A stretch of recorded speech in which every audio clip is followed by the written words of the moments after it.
ભરૂચ પોલીસના anti human trafficking યુનિટના police inspector કે.એમ. ચૌધરીએ એફઆઈઆરના 3 દિવસ બાદ આખરે ફરાર આચાર્યની ધરપકડ કરી લીધી છે.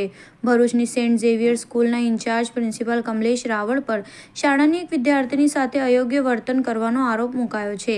વર્ષ 2024 અને વર્ષ 2022માં ઇન્ચાર્જ પ્રિન્સિપાલે પીડિતાને એકાંતમાં બોલાવી તેની સાથે અશ્લીલ ચેનચાળા કર્યા હતા.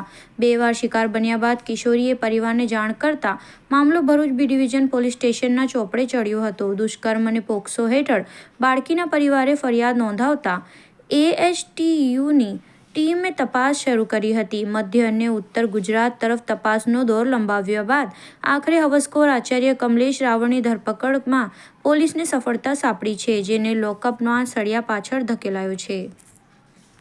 એને અવારનવાર બોલાવતો અને એની ઓફિસમાં બોલાવીને એકાંતના લાભમાં એને બળજબરીપૂર્વક એને ધમકી આપીને કે જો તું કોઈને કહીશ તો તને સ્કૂલમાંથી નપાસ કરવામાં આવશે, તને બદનામ કરવામાં આવશે, એમ કહીને એની સાથે દુષ્કૃત્ય કરતો એ મતલબની ફરિયાદ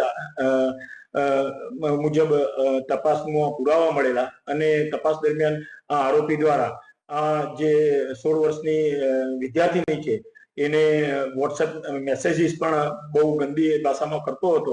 એવા પુરાવા મળતા આરોપીની શોધખોળ કરતા આરોપી ગઈકાલે મળી આવતા આરોપીની ગુનાના કામે ધરપકડ કરવામાં આવેલી છે.